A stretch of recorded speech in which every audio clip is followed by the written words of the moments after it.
In this problem, you must determine which component of party favor bags will run out first, as that will determine how many complete bags you can make.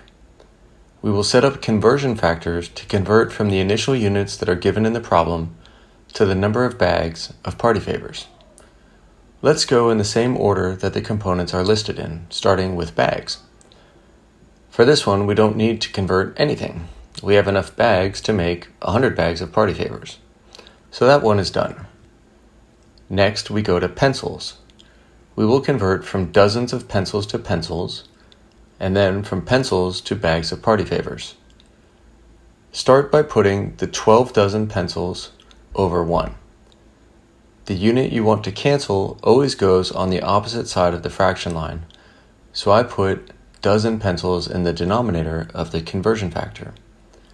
I put pencils in the numerator because that's the conversion I know how to make.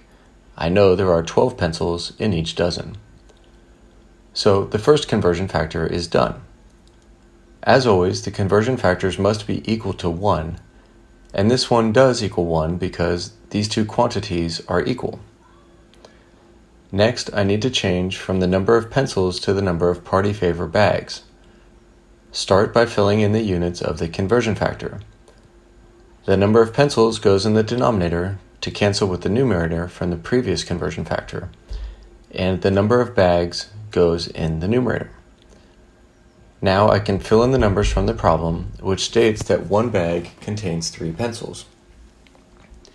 You can see that the units cancel, and after dividing 144 by 3, we see that there are enough pencils to make 48 bags of party favors.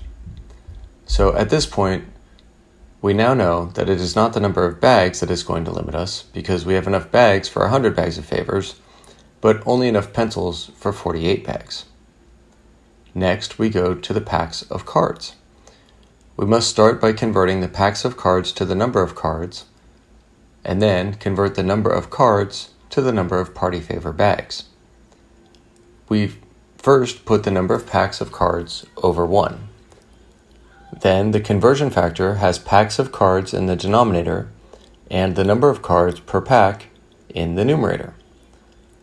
The second conversion factor has the number of cards per bag in the denominator and 1 bag in the numerator.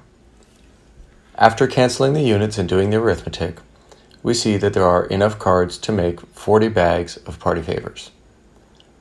So now we know that it's not the number of pencils that will limit us, as there are enough pencils to make 48 bags. Next, we go to erasers. Again, we must convert from the packages of erasers to the number of erasers, and then to bags of party favors. After performing the conversion, we see that there are enough erasers to make 40 bags of party favors. That's the same number of bags that the cards would allow for. Finally, we need to convert the amount of gum to bags of party favors. This conversion is a little simpler because we can go directly from pieces of gum to bags of party favors. Again, we set up the conversion factor so that the units we want to cancel, pieces of gum, are on opposite sides of the fraction line. And after doing the arithmetic, we get 37.5. We can't make a half bag of favors, so there is only enough gum to make 37 bags.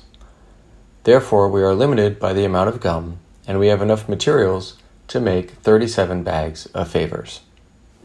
And that's the answer.